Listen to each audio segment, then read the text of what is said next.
বান্ধৱীসকল, মোৰ অন্য এটা ভিডিঅ'লৈ আপোনালোক সকলোকে জনাই আহিছোঁ স্বাগতম। যিসকল বন্ধু বান্ধৱীয়ে মোৰ চেনেলটো নতুনকৈ চাই আছে, প্লিজ ছাবস্ক্ৰাইব কৰি ল'ব। से शाहजहां शेख और अपने नेताओं का बचाव किया जा रहा है। इसके बाद स्थानीय लोगों का गुस्सा फूट पड़ा है और इस गुस्से का सामना करना पड़ रहा है टीएमसी के नेताओं को। टीएमसी नेता अजीत मैती के घर पर तोड़फोड़ की गई है, उसे चप्पल से और झाड़ू से पीटा गया है। झड़प की तस्वीरें आप देख सकते हैं। तो पश्चिम बंगाल में सियासी संग्राम छिड़ा हुआ है।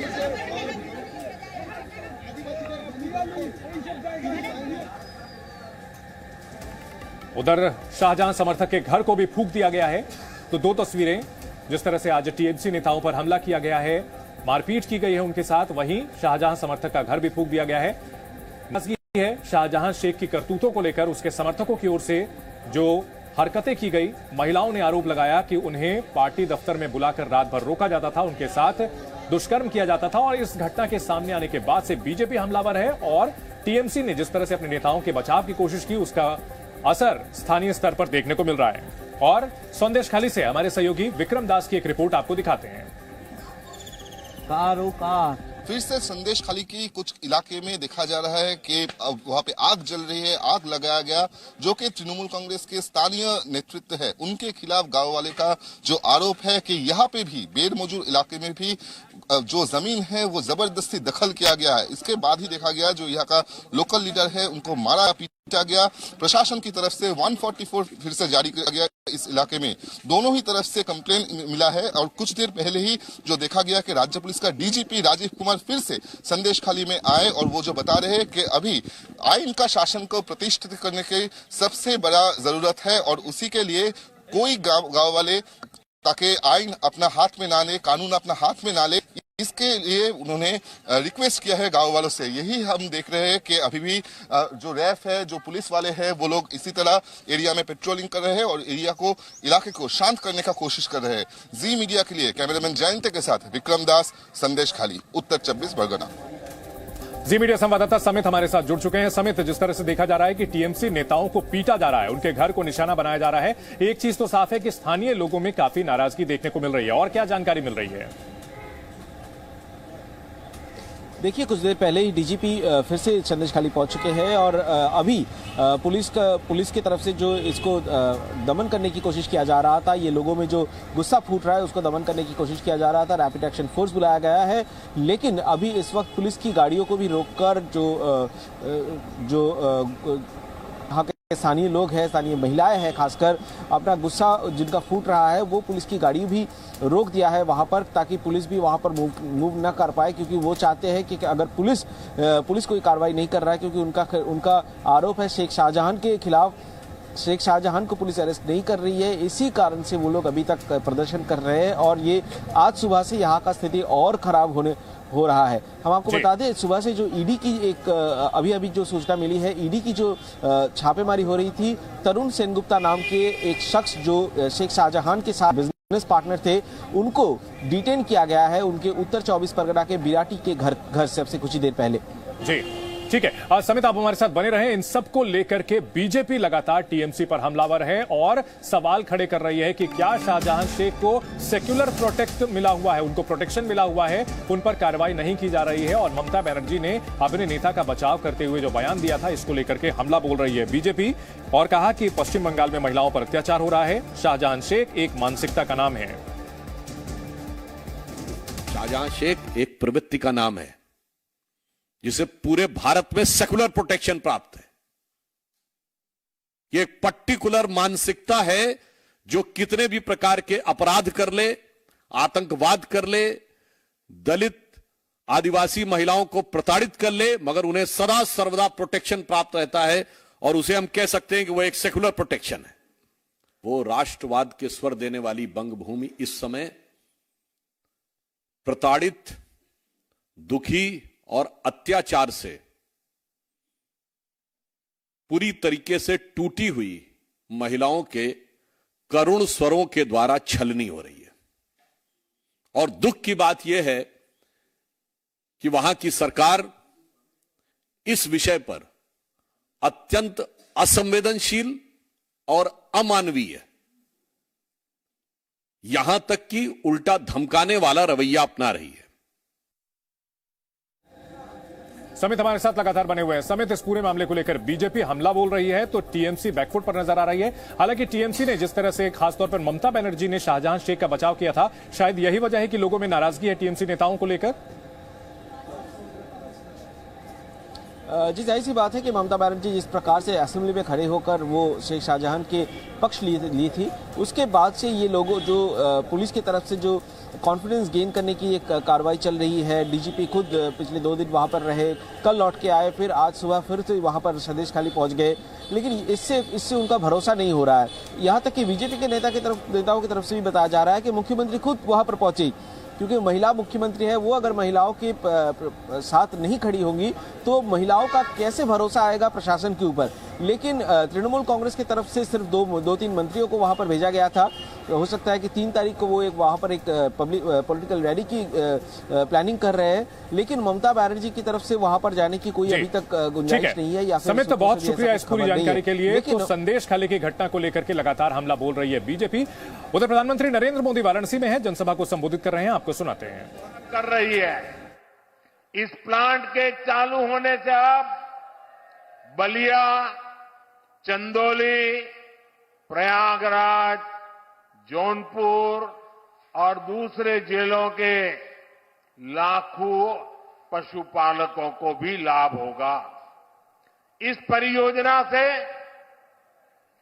वाराणसी, जौनपुर, चंदौली, गाजीपुर, आजमगढ़ जिलों के 1000 से ज्यादा गांवों में दुग्ध मंडियां बनेगी।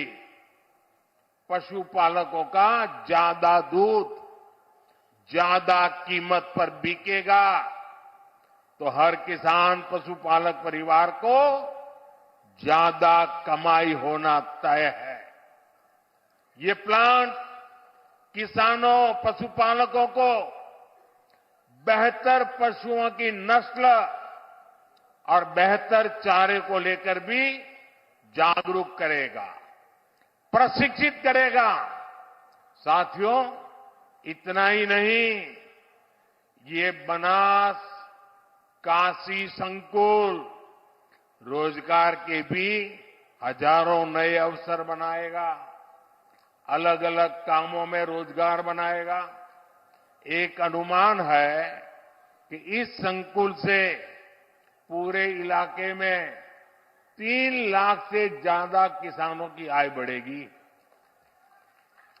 यहां दूध के अलावा छाछ, दही, लस्सी, आइसक्रीम, पनीर और अनेक प्रकार की स्थानीय मिठाइयां बनेगी। इतना कुछ बनेगा तो इन्हें बेचने वालों को भी तो रोजगार मिलने वाला है। यह प्लांट बनारस की प्रसिद्ध मिठाइयों को देश के कोने कोने तक पहुंचाने में बहुत बड़ी भूमिका निभाएगा। दूध के ट्रांसपोर्टेशन से जुड़े कारोबार में भी अनेक लोगों को रोजगार मिलेगा। इससे पशु आहार से जुड़े दुकानदार, स्थानीय वितरकों का भी दायरा बढ़ेगा। इसमें भी अनेक रोजगार बनेंगे। साथियों, इन प्रयासों के बीच मेरा बनास डेयरी के कामकाज से जुड़े वरिष्ठ साथियों से भी एक आग्रह है। मैं चाहूंगा कि आप दूध का पैसा सीधे बहनों के अकाउंट में डिजिटल तरीके से भेजिए। किसी पुरुष के हाथ में पैसे मत देना। मेरा अनुभव है, इसके बहुत ही शानदार परिणाम आते हैं।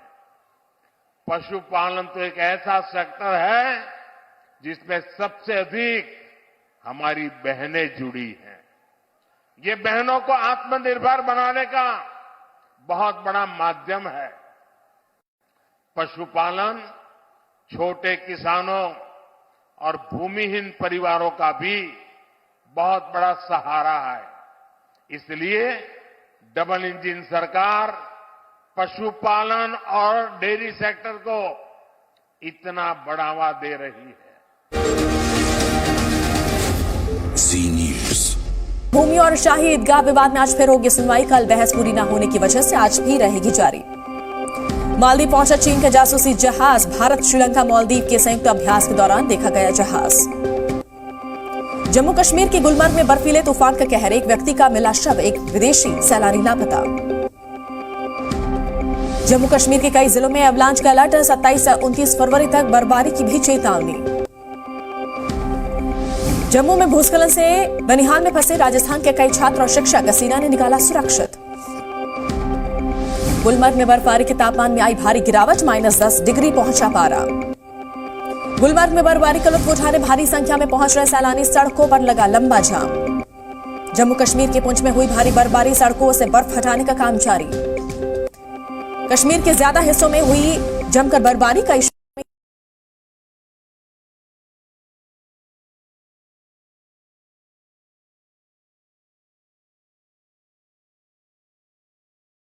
अभी हमने एक आपने देखा कि मोन्टाज दिखाया और उसमें हमने बताया कि किस तरीके से कांग्रेस जो है वो रीजनल पार्टीज के ऊपर आधारित हो गई है। तो क्या माना जाए, the great grand old party जो है वो अब स्टेट्स में जो रीजनल पार्टीज हैं उनसे भी पीछे हो गई है और उन्हीं का सहारा है और तभी मोदी को हरा पाएंगे? देखिए शोभना जी, मेरे सामने स्क्रीन नहीं है इसलिए मैंने आपका मोन्टाज देखा नहीं है।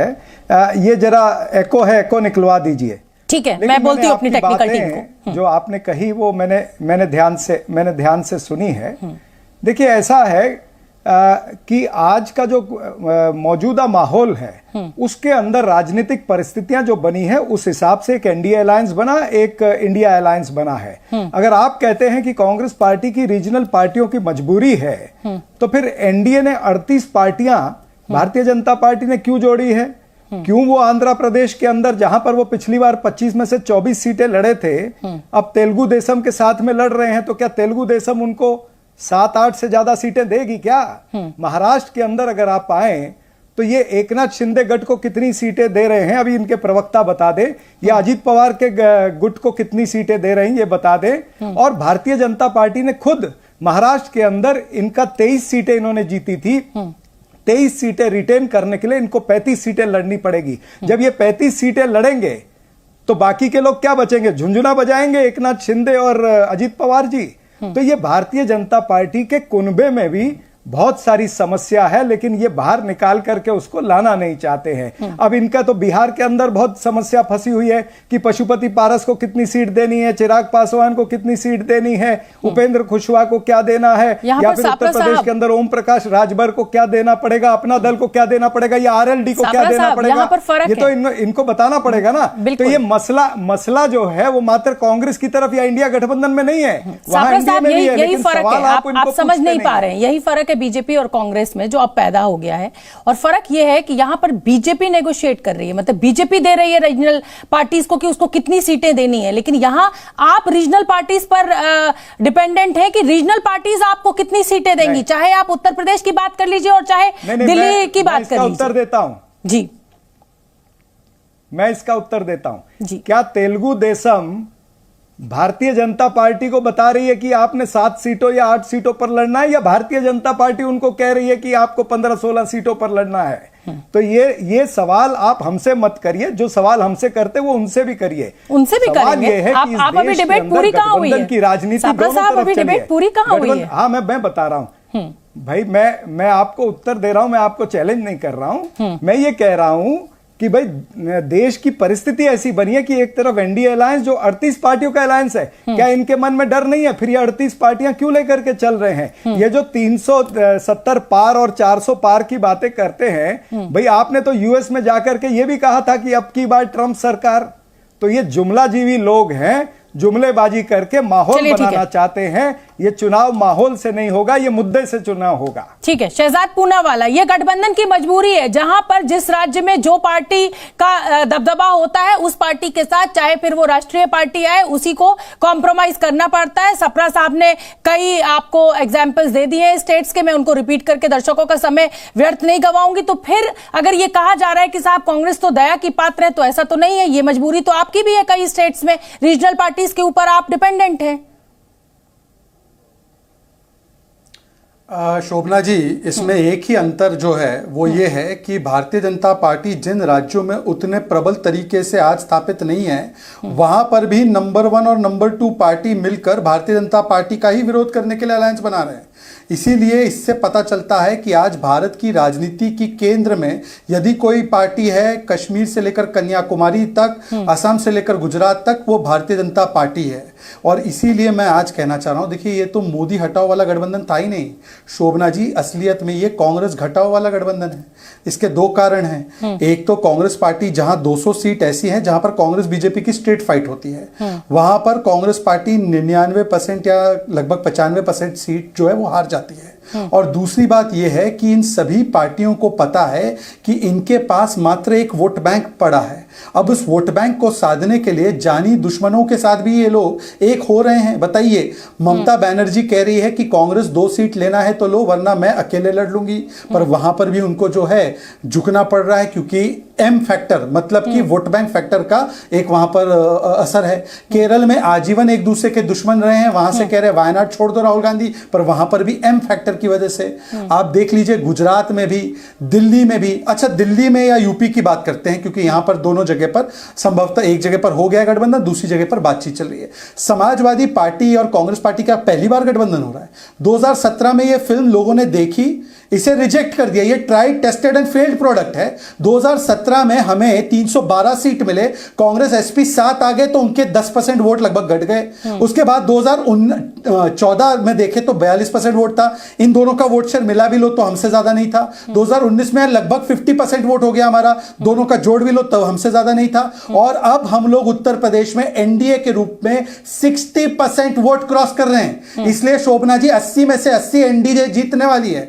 दूसरी ओर देखिए क्या है। अच्छा, इनका गठबंधन होना स्वाभाविक भी है। एक राज्य के स्तर के डायनेस्ट, एक राष्ट्र के स्तर के डायनेस्ट। एक राज्य के स्तर पर राम जी का विरोध करते, एक राष्ट्र के स्तर पर विरोध करते, एक राज्य के स्तर पर जो है बांटने वाली राजनीति करते, एक राष्ट्र के स्तर पर करते। दोनों का मिलना स्वाभाविक है, परंतु इन दोनों के साथ मिलने के बाद यूपी की जनता ने कहा ये साथ हमको पसंद नहीं। अब दिल्ली और पंजाब की बात आई है। पंजाब में एक दूसरे को कोसेंगे और दिल्ली में गले मिलेंगे। और जिस व्यक्ति ने कहा था बच्चों की सौगंध खाता हूं, इनसे हाथ नहीं मिलाऊंगा। जानी दुश्मन से गठबंधन की बात की तो मैं भी आपको याद दिलाना चाहती हूं कि पीडीपी के साथ आपका गठबंधन क्या था। अब महाराष्ट्र में एनसीपी के साथ आपका गठबंधन क्या है? मैं उसका बताता हूं।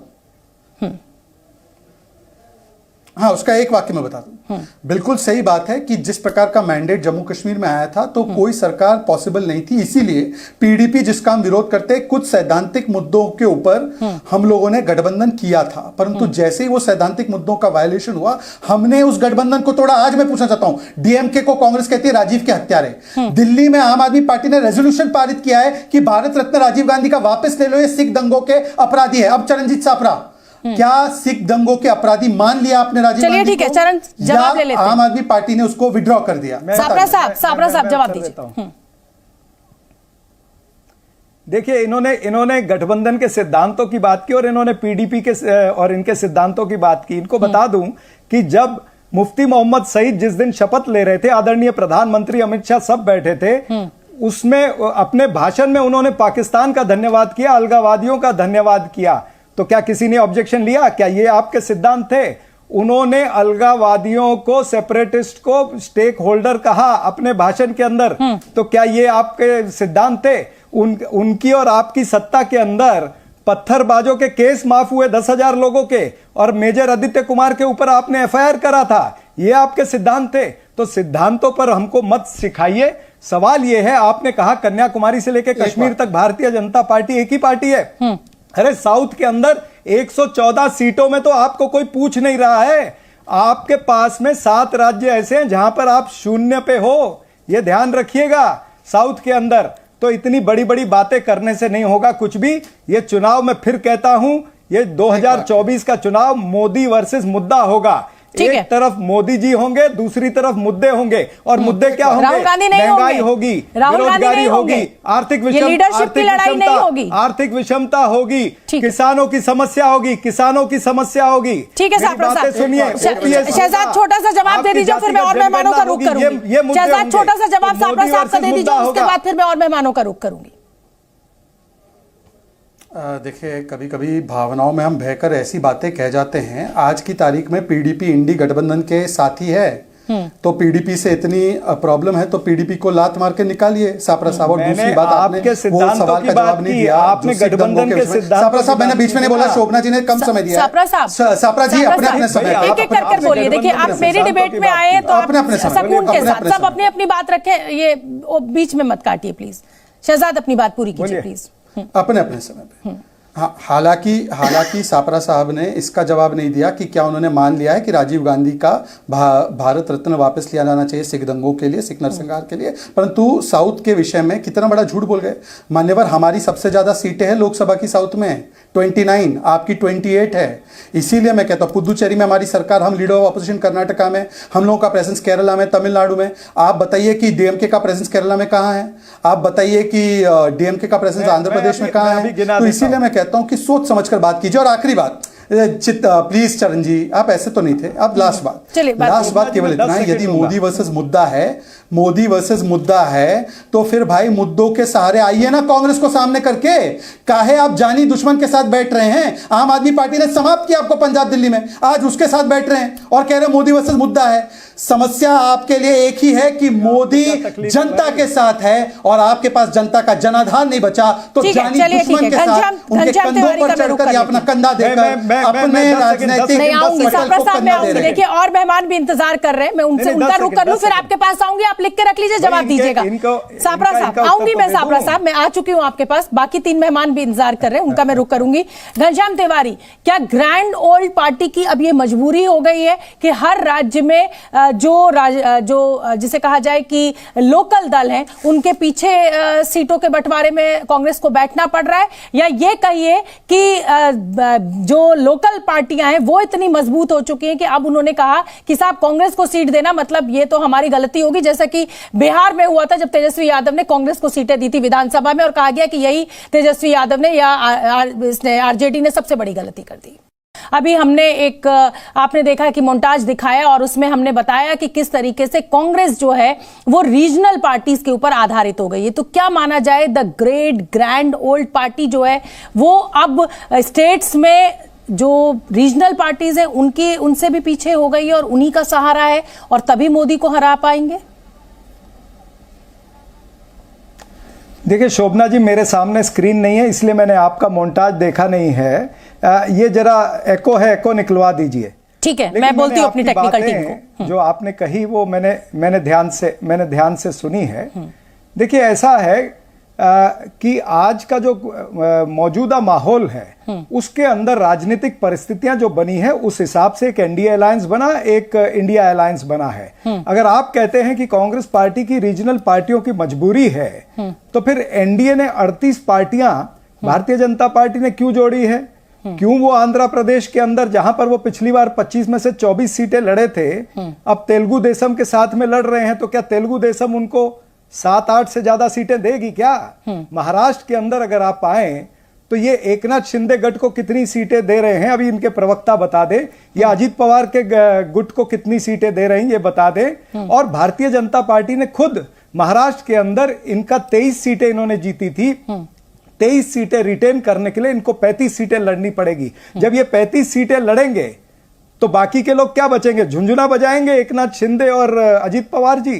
तो ये भारतीय जनता पार्टी के कुनबे में भी बहुत सारी समस्या है, लेकिन ये बाहर निकाल करके उसको लाना नहीं चाहते हैं। अब इनका तो बिहार के अंदर बहुत समस्या फंसी हुई है कि पशुपति पारस को कितनी सीट देनी है, चिराग पासवान को कितनी सीट देनी है, उपेंद्र कुशवाहा को क्या देना है, या फिर उत्तर प्रदेश के अंदर ओम प्रकाश राजभर को क्या देना पड़ेगा, अपना दल को क्या देना पड़ेगा, या आरएलडी को क्या देना पड़ेगा, ये तो इनको बताना पड़ेगा ना। तो ये मसला जो है वो मात्र कांग्रेस की तरफ या इंडिया गठबंधन में नहीं है, वहां इंडिया में भी है, लेकिन सवाल आप समझ नहीं पा रहे हैं। यही फर्क है बीजेपी और कांग्रेस में जो अब पैदा हो गया है, और फर्क यह है कि यहां पर बीजेपी नेगोशिएट कर रही है, मतलब बीजेपी दे रही है रीजनल पार्टीज को कि उसको कितनी सीटें देनी है, लेकिन यहां आप रीजनल पार्टीज पर डिपेंडेंट है कि रीजनल पार्टीज आपको कितनी सीटें देंगी, चाहे आप उत्तर प्रदेश की बात कर लीजिए और चाहे दिल्ली की बात कर लीजिए। उत्तर देता हूं जी, मैं इसका उत्तर देता हूं जी। क्या तेलुगु देशम भारतीय जनता पार्टी को बता रही है कि आपने 7 सीटों या 8 सीटों पर लड़ना है, या भारतीय जनता पार्टी उनको कह रही है कि आपको 15-16 सीटों पर लड़ना है? तो ये सवाल आप हमसे मत करिए, जो सवाल हमसे करते वो उनसे भी करिए। उनसे भी करेंगे। ये है कि आप अभी डिबेट पूरी कहां हुई है? की राजनीति दोनों तरफ चली है। पूरी कहां हुई है? हाँ, मैं बता रहा हूं भाई, मैं आपको उत्तर दे रहा हूं, मैं आपको चैलेंज नहीं कर रहा हूं। मैं ये कह रहा हूं कि भाई देश की परिस्थिति ऐसी बनी है कि एक तरफ एनडीए अलायंस जो 38 पार्टियों का अलायंस है, क्या इनके मन में डर नहीं है? फिर ये 38 पार्टियां क्यों लेकर के चल रहे हैं? ये जो 370 पार और 400 पार की बातें करते हैं, भाई आपने तो यूएस में जाकर के ये भी कहा था कि अब की बार ट्रंप सरकार, तो ये जुमलाजीवी लोग हैं, जुमलेबाजी करके माहौल बनाना चाहते हैं। ये चुनाव माहौल से नहीं होगा, ये मुद्दे से चुनाव होगा। ठीक है, शहजाद पूनावाला, ये गठबंधन की मजबूरी है, जहां पर जिस राज्य में जो पार्टी का दबदबा होता है उस पार्टी के साथ, चाहे फिर वो राष्ट्रीय पार्टी आए, उसी को कॉम्प्रोमाइज करना पड़ता है। सप्रा साहब ने कई आपको एग्जाम्पल्स दे दिए स्टेट्स के, मैं उनको रिपीट करके दर्शकों का समय व्यर्थ नहीं गवाऊंगी। तो फिर अगर ये कहा जा रहा है कि साहब कांग्रेस तो दया की पात्र है, तो ऐसा तो नहीं है, ये मजबूरी तो आपकी भी है। कई स्टेट्स में रीजनल पार्टीज के ऊपर आप डिपेंडेंट हैं। शोभना जी, इसमें एक ही अंतर जो है वो ये है कि भारतीय जनता पार्टी जिन राज्यों में उतने प्रबल तरीके से आज स्थापित नहीं है, वहां पर भी नंबर 1 और नंबर 2 पार्टी मिलकर भारतीय जनता पार्टी का ही विरोध करने के लिए अलायंस बना रहे हैं। इसीलिए इससे पता चलता है कि आज भारत की राजनीति की केंद्र में यदि कोई पार्टी है, कश्मीर से लेकर कन्याकुमारी तक, असम से लेकर गुजरात तक, वो भारतीय जनता पार्टी है। और इसीलिए मैं आज कहना चाह रहा हूं, देखिए ये तो मोदी हटाओ वाला गठबंधन था ही नहीं शोभना जी, असलियत में ये कांग्रेस घटाओ वाला गठबंधन है। इसके 2 कारण हैं। एक तो कांग्रेस पार्टी जहां 200 सीट ऐसी हैं जहां पर कांग्रेस बीजेपी की स्ट्रेट फाइट होती है, वहां पर कांग्रेस पार्टी 99% या लगभग 95% सीट जो है वो हार जाती है।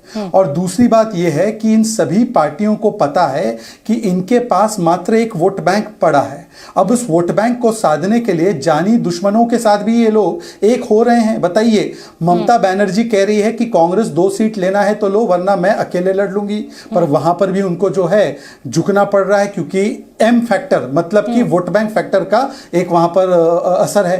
केरल में आजीवन एक दूसरे के दुश्मन रहे हैं, वहां से कह रहे हैं वायनाड छोड़ दो राहुल गांधी, पर वहां पर भी एम फैक्टर की वजह से। आप देख लीजिए गुजरात में भी, दिल्ली में भी। अच्छा, दिल्ली में या यूपी की बात करते हैं, क्योंकि यहां पर दोनों जगह पर संभवतः एक जगह पर हो गया गठबंधन, दूसरी जगह पर बातचीत चल रही है। समाजवादी पार्टी और कांग्रेस पार्टी का पहली बार गठबंधन हो रहा है। 2017 में यह फिल्म लोगों ने देखी, इसे रिजेक्ट कर दिया। ये tried tested and failed product है। 2017 में हमें 312 सीट मिले, कांग्रेस एसपी 7 आ गए तो उनके 10% वोट लगभग घट गए। उसके बाद 2014 में देखे तो 42% वोट था। इन दोनों का वोट शेयर मिला भी लो तो हमसे ज्यादा नहीं था। 2019 में लगभग 50% वोट हो गया हमारा, दोनों का जोड़ भी लो तब हमसे ज्यादा नहीं था। और अब हम लोग उत्तर प्रदेश में एनडीए के रूप में 60% वोट क्रॉस कर रहे हैं। इसलिए शोभना जी 80 में से 80 एनडीए जीतने वाली है। और इस वक्त की बड़ी खबर आ रही है, प्रधानमंत्री नरेंद्र मोदी ने वाराणसी में विरोधियों पर हमला बोला है और कहा है कि राहुल गांधी ने वाराणसी के लोगों को नशेड़ी कहा है। साथ ही साथ प्रधानमंत्री नरेंद्र मोदी ने एक और अहम बात कही है कि वे ब्रांड एम्बेसडर हैं छोटे किसानों के, वे छोटे उद्यमियों के ब्रांड एम्बेसडर हैं। प्रधानमंत्री नरेंद्र मोदी ने यह भी कहा है, राहुल गांधी पर निशाना साधा। साथ ही साथ प्रधानमंत्री ने यह कहा कि राहुल ने काशी के युवाओं को नशेड़ी कहा है। जो लाखों रुपए खर्च करके अखबारों और टीवी पर विज्ञापन नहीं दे सकते, स्थानीय उत्पाद बनाने वाले ऐसे हर साथी का प्रचार मोदी खुद करता है। देश के हर छोटे किसान, हर छोटे उद्यमी का एम्बेसडर आज मोदी है। जब मैं खादी खरीदो, खादी पहनो का आग्रह करता हूं तो गांव-गांव में खादी से जुड़ी बहनें, दलित, पिछड़े, उनके श्रम को बाजार से जोड़ता हूं। कांग्रेस के शाही परिवार के युवराज का कहना है और चौंक जाएंगे आप, कांग्रेस के युवराज परिवार ने क्या कहा? वो कह रहे हैं और काशी की धरती पर आके कह रहे हैं, काशी के नौजवान, यूपी के नौजवान नशेड़ी है। ये कैसी भाषा है भाई? मोदी को गाली देते देते तो इन्होंने 2 दशक बिता लिए, लेकिन अब ईश्वर रूपी जनता जनार्दन पर, यूपी के नौजवानों पर ही ये लोग अपनी फ्रस्ट्रेशन निकाल रहे हैं। और बात करते हैं जम्मू कश्मीर में बर्फ के बवंडर से जनता परेशान है।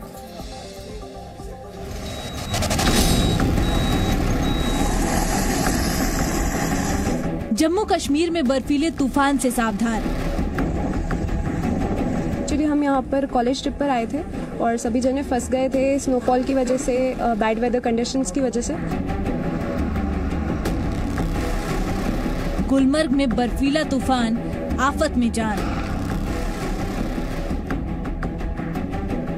बनियाल में और काजीगुंड में लैंडस्लाइड की वजह से हम फंस गए थे। उस दौरान हमें इंडियन आर्मी की बहुत अच्छी मदद मिली। बर्फीला तूफान आया, मुश्किलें लाया। लैंडस्लाइड जब हमारे 500 मीटर सामने हुई तो एक बार तो भयभीत हुए। जम्मू कश्मीर समेत देश के कई इलाकों में बर्फबारी मुसीबत बन चुकी है। ऐसी मुसीबत जो अब जानलेवा भी साबित हो रही है। जम्मू कश्मीर के गुलमर्ग में एवलांच की वजह से एक सैलानी की मौत हो गई है, जबकि कई लोग अभी भी फंसे हुए हैं। और इन सब के बीच देश के अलग अलग हिस्सों में बर्फबारी से किस तरह से लोग परेशान हैं, आइए आपको दिखाते हैं।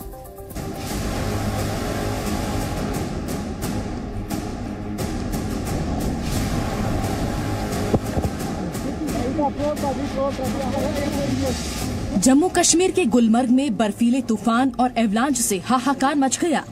अचानक आए बर्फीले तूफान से एक विदेशी पर्यटक की मौत हो गई और एक पर्यटक घायल हो गया। इसके अलावा कई पर्यटकों के लापता होने की खबर आई, जिसके फौरन बाद हेलीकॉप्टर के जरिए रेस्क्यू ऑपरेशन शुरू किया गया। ये पूरा हादसा कल दोपहर 2 बजे के आसपास हुआ, जब बर्फीले तूफान की वजह से गुलमर्ग का शानदार नजारा देखते ही देखते खौफनाक मंजर में तब्दील हो गया। हालांकि राहत की बात ये रही कि सेना ने रेस्क्यू ऑपरेशन के जरिए 7 लोगों की जान बचा ली। एवलांच में एक गाइड समेत 8 लोग फंस गए थे।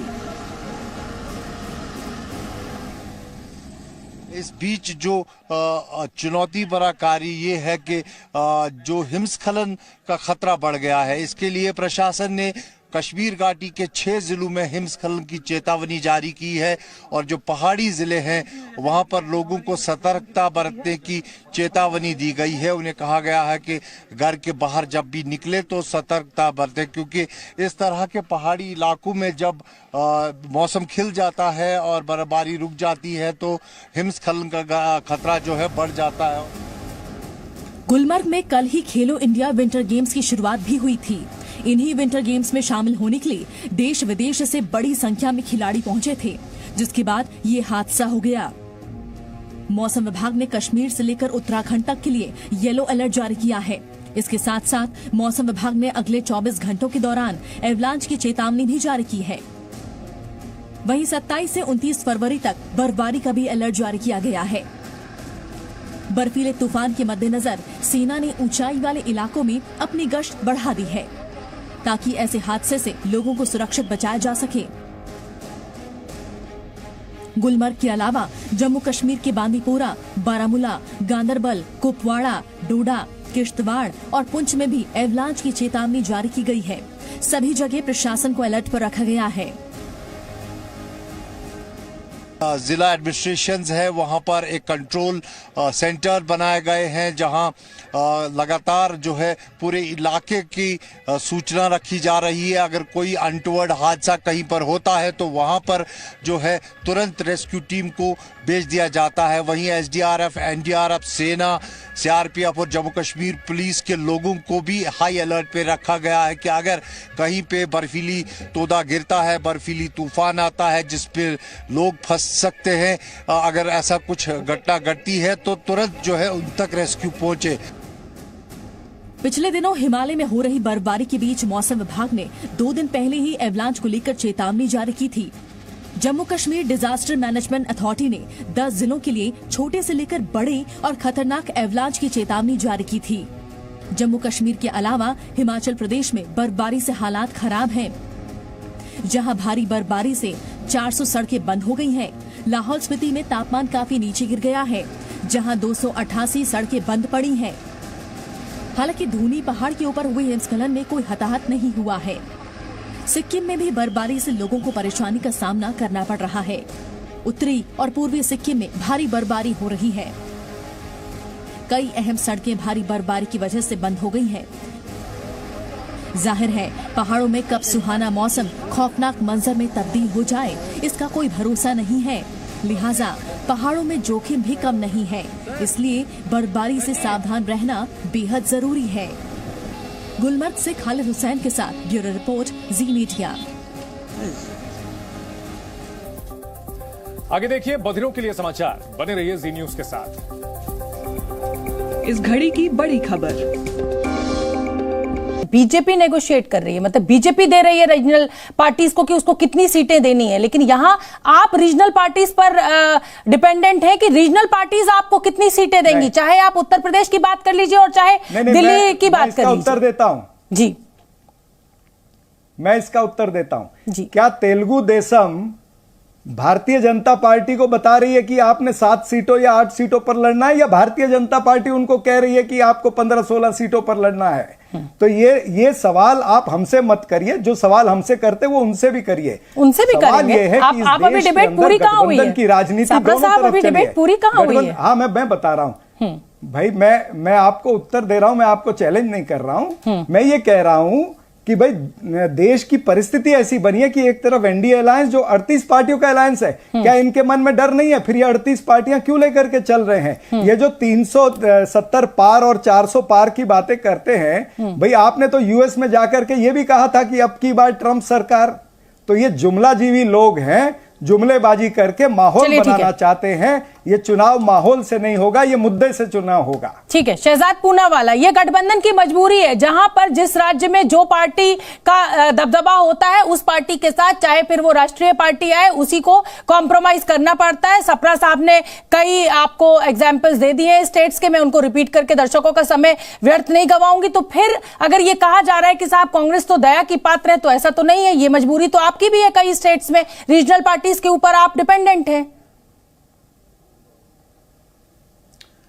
शोभना जी, इसमें एक ही अंतर जो है वो ये है कि भारतीय जनता पार्टी जिन राज्यों में उतने प्रबल तरीके से आज स्थापित नहीं है, वहां पर भी नंबर 1 और नंबर 2 पार्टी मिलकर भारतीय जनता पार्टी का ही विरोध करने के लिए अलायंस बना रहे हैं।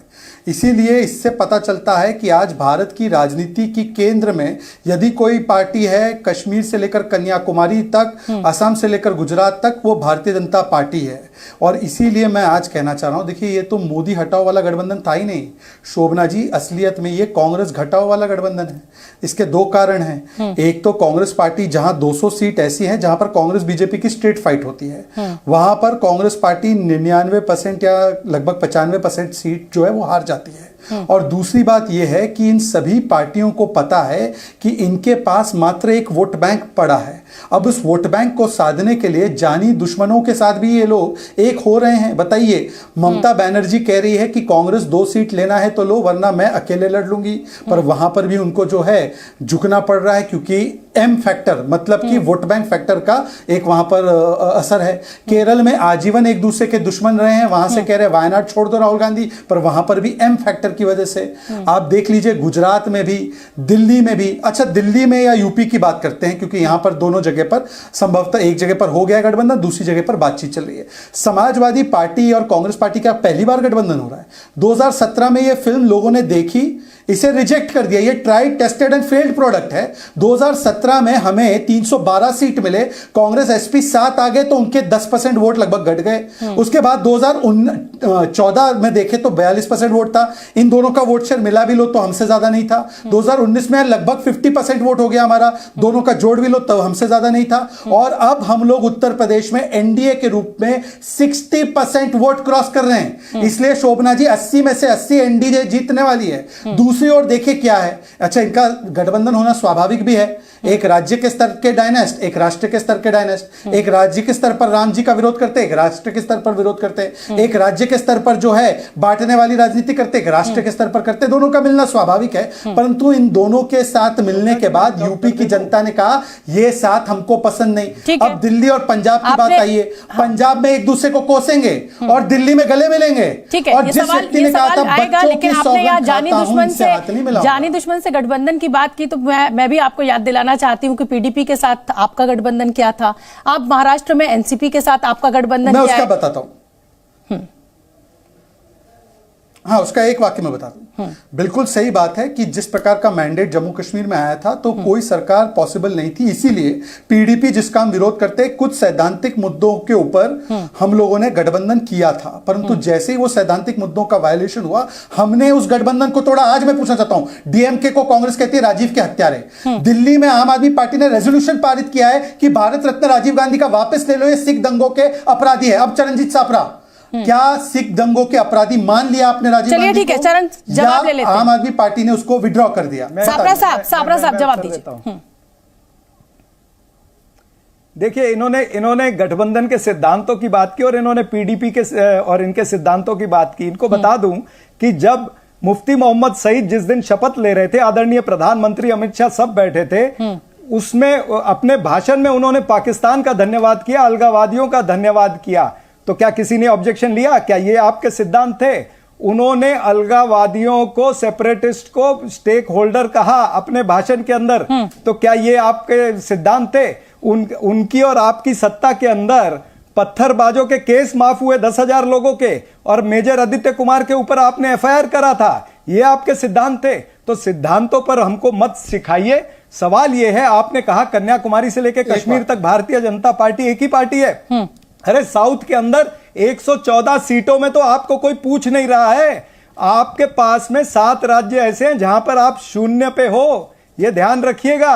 साउथ के अंदर तो इतनी बड़ी बड़ी बातें करने से नहीं होगा कुछ भी। ये चुनाव में फिर कहता हूं, ये 2024 का चुनाव मोदी वर्सेस मुद्दा होगा। एक तरफ मोदी जी होंगे, दूसरी तरफ मुद्दे होंगे, और मुद्दे क्या होंगे? महंगाई होगी, बेरोजगारी होगी, आर्थिक विषमता होगी, किसानों की समस्या होगी, ठीक है साहब, सुनिए शहजाद छोटा सा जवाब दे दीजिए, फिर मैं और मेहमानों का रुख करूंगी। शहजाद छोटा सा जवाब सापरा साहब का दे दीजिए, उसके बाद फिर मैं और मेहमानों का रुख करूंगी। देखिए, कभी कभी भावनाओं में हम बहकर ऐसी बातें कह जाते हैं। आज की तारीख में पीडीपी इंडी गठबंधन के साथी है, तो पीडीपी से इतनी प्रॉब्लम है तो पीडीपी को लात मार के निकालिए सापरा साहब। और दूसरी बात, आपने वो सवाल का जवाब नहीं दिया। आपने गठबंधन के सिद्धांत, सापरा साहब मैंने बीच में नहीं बोला, शोभना जी ने कम समय दिया। सापरा जी अपने अपने समय, एक एक कर बोलिए। देखिए, आप मेरी डिबेट में आए तो अपने सकून के साथ सब अपनी अपनी बात रखें, ये बीच में मत काटिए प्लीज। शहजाद अपनी बात पूरी कीजिए प्लीज। अपने अपने समय पे। हाँ, हालांकि सापरा साहब ने इसका जवाब नहीं दिया कि क्या उन्होंने मान लिया है कि राजीव गांधी का भारत रत्न वापस लिया जाना चाहिए सिख दंगों के लिए, सिख नरसंहार के लिए। परंतु साउथ के विषय में कितना बड़ा झूठ बोल गए। मान्यवर, हमारी सबसे ज्यादा सीटें हैं लोकसभा की साउथ में 29, आपकी 28 है। इसीलिए मैं कहता हूँ पुदुचेरी में हमारी सरकार, हम लीडर ऑफ अपोजिशन कर्नाटका में, हम लोगों का प्रेजेंस केरला में, तमिलनाडु में। आप बताइए कि डीएमके का प्रेजेंस केरला में कहाँ है? आप बताइए कि डीएमके का प्रेजेंस आंध्र प्रदेश में कहाँ है? तो इसीलिए मैं कहता हूं कि सोच समझकर बात कीजिए। और आखिरी बात, प्लीज चरण जी, आप ऐसे तो नहीं थे। अब लास्ट बात केवल इतना है, यदि मोदी वर्सेस मुद्दा है तो फिर भाई मुद्दों के सहारे आइए ना, कांग्रेस को सामने करके। काहे आप जानी दुश्मन के साथ बैठ रहे हैं? आम आदमी पार्टी ने समाप्त किया आपको पंजाब दिल्ली में, आज उसके साथ बैठ रहे हैं और कह रहे हैं मोदी वर्सेस मुद्दा है। समस्या आपके लिए एक ही है कि मोदी जनता के साथ है और आपके पास जनता का जनाधार नहीं बचा, तो जानी दुश्मन के साथ उनके कंधों पर चढ़कर या अपना कंधा देकर अपने राजनीतिक देखिए, और मेहमान भी इंतजार कर रहे हैं, मैं उनसे उनका रुख कर लूं, फिर आपके पास आऊंगी, आप लिख के रख लीजिए, जवाब दीजिएगा।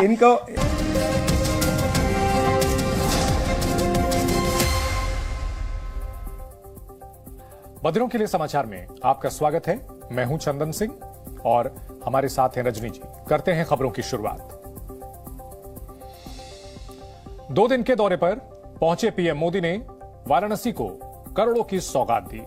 उन्होंने संत रविदास की मूर्ति और अमूल प्लांट का उद्घाटन किया। वाराणसी में प्रधानमंत्री ने सीएम योगी के साथ रोड शो किया, जिसमें हजारों लोगों ने पीएम मोदी का भव्य स्वागत किया। प्रधानमंत्री ने परिवारवाद को लेकर विपक्षी दलों पर निशाना साधा। उन्होंने राहुल गांधी के नशेड़ी वाले बयान पर भी पलटवार किया। यूपी और दिल्ली के बाद महाराष्ट्र में भी इंडिया गठबंधन में सीट शेयरिंग फॉर्मूला लगभग तय हो चुका है।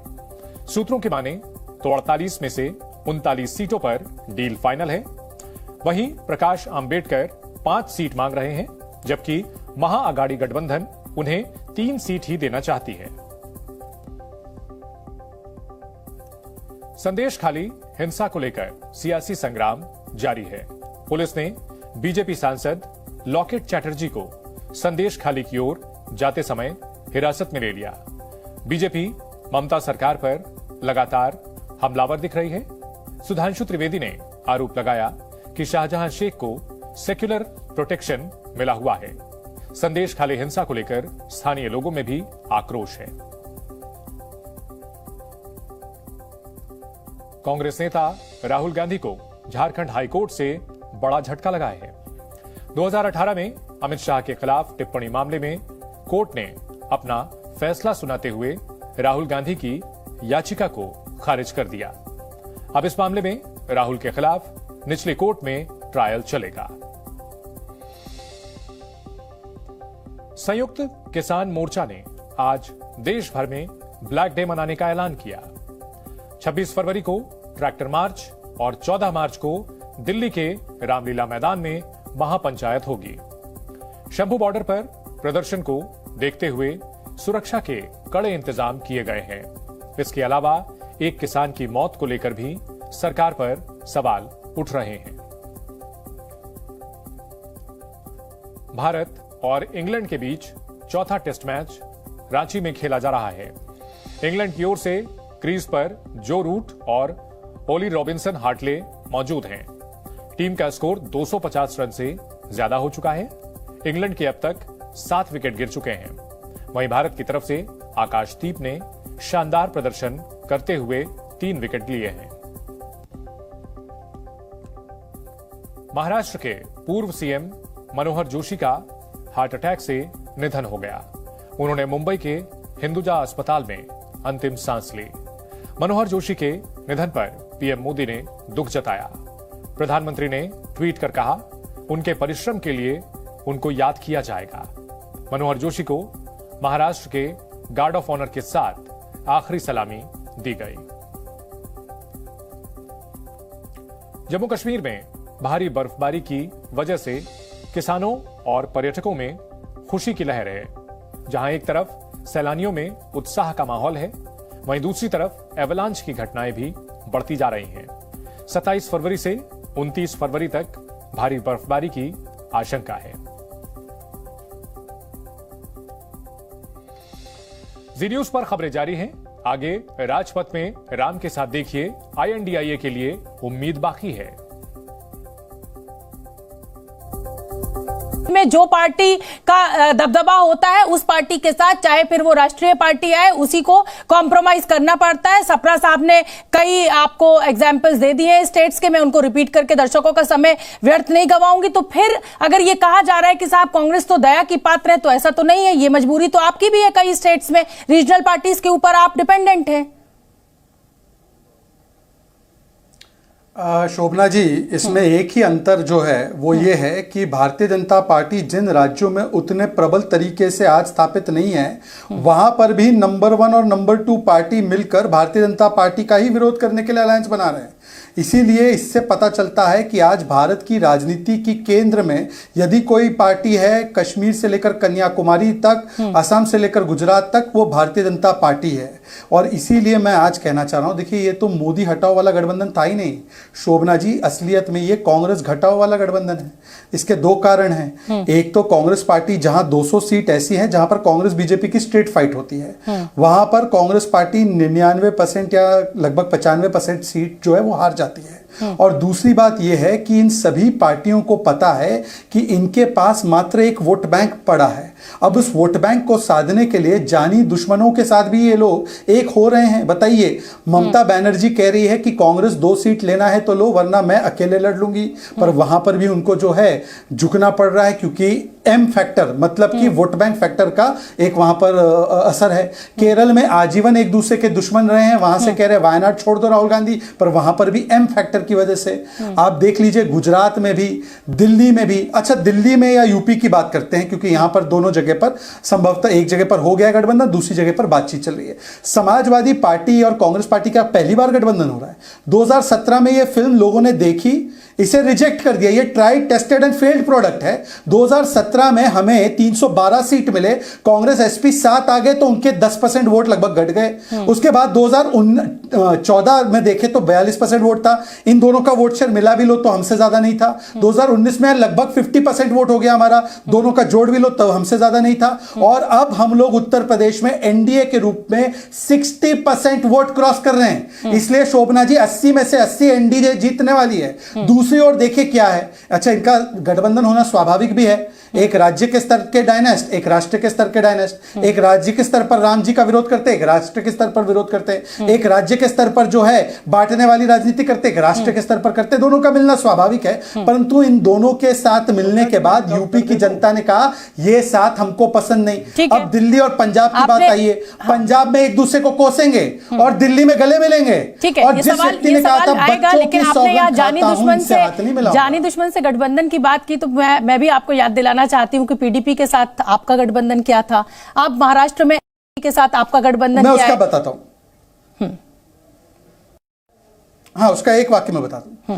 बिल्कुल सही बात है कि जिस प्रकार का मैंडेट जम्मू कश्मीर में आया था तो कोई सरकार पॉसिबल नहीं थी। इसीलिए पीडीपी जिसका हम विरोध करते, कुछ सैद्धांतिक मुद्दों के ऊपर हम लोगों ने गठबंधन किया था, परंतु जैसे ही वो सैद्धांतिक मुद्दों का वायलेशन हुआ, हमने उस गठबंधन को तोड़ा। आज मैं पूछना चाहता हूं, डीएमके को कांग्रेस कहती है राजीव के हत्यारे। दिल्ली में आम आदमी पार्टी ने रेजोल्यूशन पारित किया है कि भारत रत्न राजीव गांधी का वापस ले लो, ये सिख दंगों के अपराधी है। अब चरणजीत सापरा, क्या सिख दंगों के अपराधी मान लिया आपने राजीव गांधी को? ठीक है, चरण जवाब ले लेते हैं। आम आदमी पार्टी ने उसको विड्रॉ कर दिया। सापरा साहब जवाब दीजिए। देखिए, इन्होंने गठबंधन के सिद्धांतों की बात की और इन्होंने पीडीपी के और इनके सिद्धांतों की बात की। इनको बता दूं कि जब मुफ्ती मोहम्मद सईद जिस दिन शपथ ले रहे थे, आदरणीय प्रधानमंत्री अमित शाह सब बैठे थे, उसमें अपने भाषण में उन्होंने पाकिस्तान का धन्यवाद किया, अलगाववादियों का धन्यवाद किया।